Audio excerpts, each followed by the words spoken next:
Charting Toward Intimacy covers mature topics. Listener discretion is advised.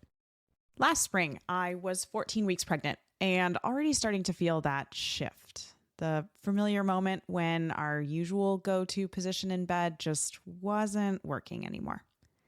Today, I want to share the story of how during my third pregnancy, something actually very unexpected happened. For the first time ever, pregnancy didn't mean the end of pleasurable sex. In fact, trying new positions opened up an entirely new world for my husband and I, one filled with more enjoyment, more creativity, more connection, and honestly, more freedom than we'd ever experienced before when it came to sex. And it all started with a very simple decision to step outside our routine and try something different. Welcome to Charting Toward Intimacy, the podcast for Catholic women that helps you improve your sex life, strengthen your marriage, and embrace God's design for love. My name is Ellen, and let's get started.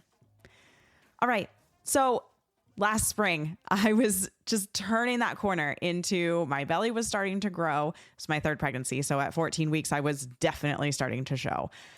And positions that we typically used that were very pleasurable were becoming like less and less pleasurable each time. And I just kind of like looked ahead to the summer that I was going to be pregnant and just saw like not really very much enjoyment of sex.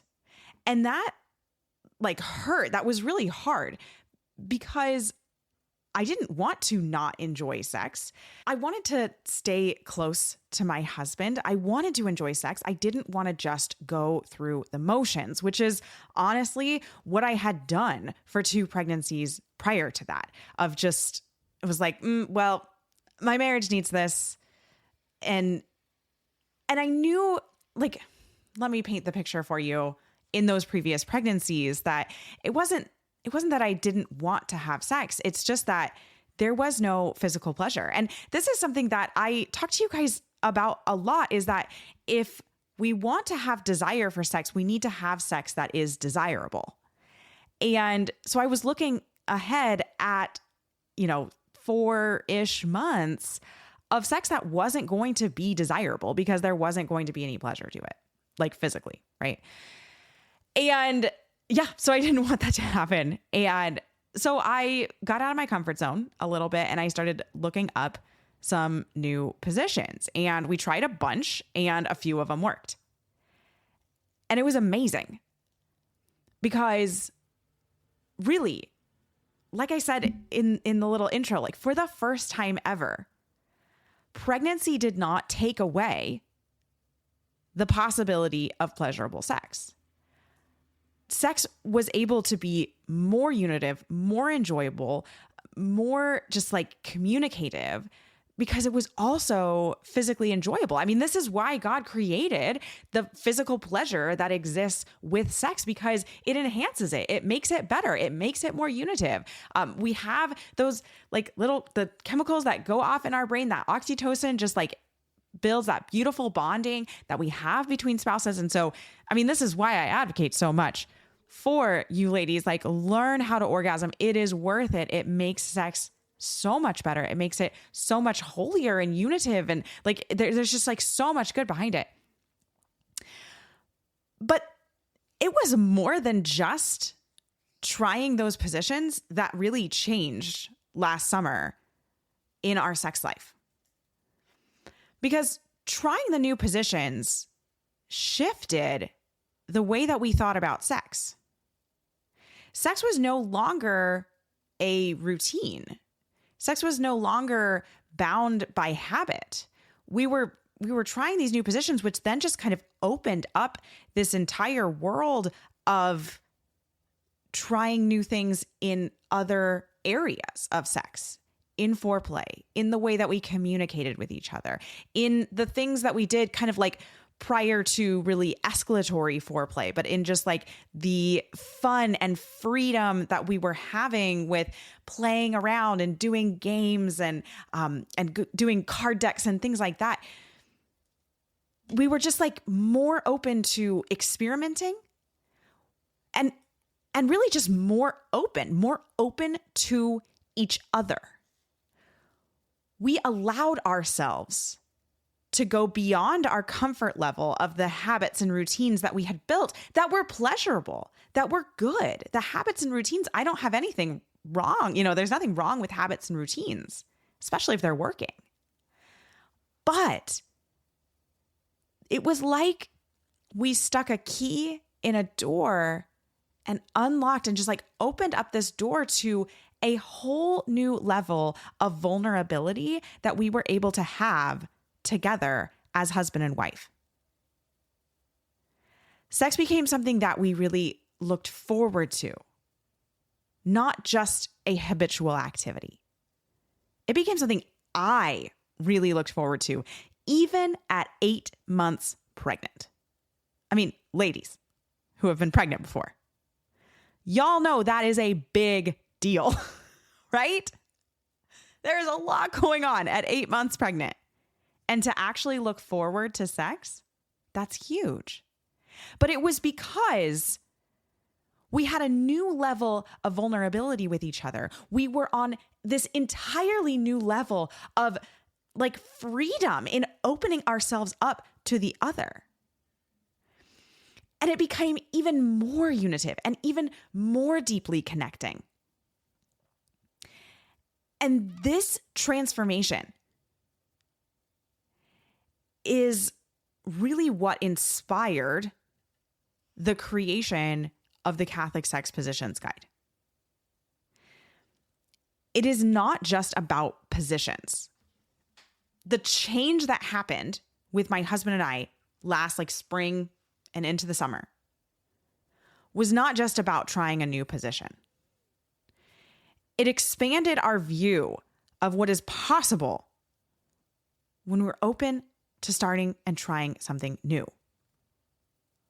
And I want to expand your view of what is possible when you're open to trying something new, when you're willing to do something that you would never do in front of anyone else.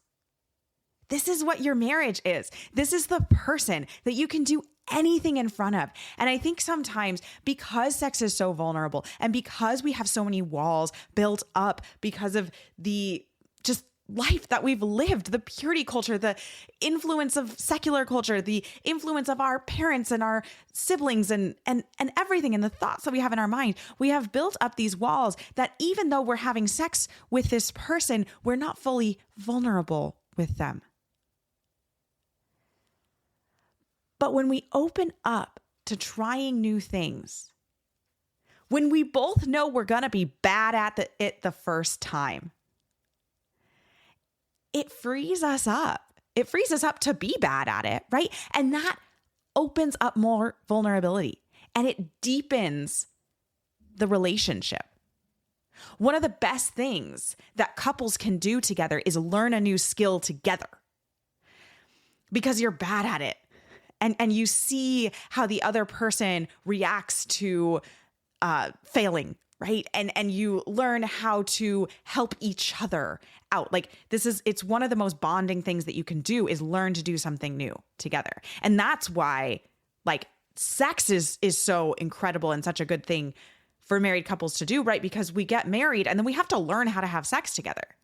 But what can happen is that, we learn level 1 of sex. We learn how to do it together. And then we kind of get into a habit. We get into a kind of a routine. And yes, we're being level 1 vulnerable with each other, but I want to invite you to level up. I want to invite you to be even more vulnerable, to deepen that vulnerability. And the way that you can do that, the easy road into doing that is new positions. And what really surprised me was how it was just a few small changes. It was just trying a few new positions that just opened this door to so much more. It wasn't just about physical pleasure. There was so much more freedom. There was more connection. And there was a totally new rhythm to sex. And I know I am not the only one. No, for sure. I am not the only one who has faced one of those seasons where sex just starts to feel like something you get through instead of something you enjoy. pregnancy, postpartum, times when your body just feels differently, seasons of disconnection with your husband. So if that's where you are right now, or if that's where you're headed, I want you to know that it really can look different. And that is why I created the Catholic Sex Positions Guide. It is not just like a checklist or something performative to like, let's get through all of the positions. Yeah, there's 50 positions in there, but guys, you just need to try one. One position from there has the ability to completely 180 transform your sex life. This guide is a tool to help you rediscover sex and intimacy that's joyful, that's playful, that's holy, that actually works, that actually helps you become more vulnerable and deepen your connection with your husband. Even when your circumstances are hard or your body is changing. Because when you feel safe, when you feel free, when you feel seen in the bedroom, that's what changes your whole relationship. And it really is just that one small change that can get your foot in the door. So I want to invite you to go and check out the Catholic Sex Positions Guide. The link is in the show notes.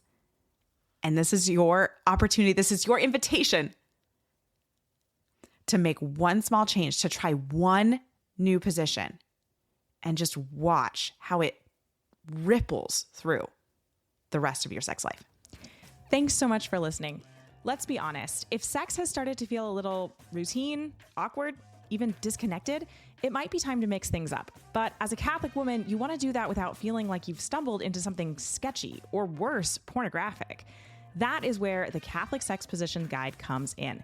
It's fun, it's faithful, it's packed with tips and tricks, and it's designed to help you explore new ways to connect with your husband without ever crossing moral lines. You can grab the guide at vinesandfullbloom.com/positionsguide or check the show notes for the link.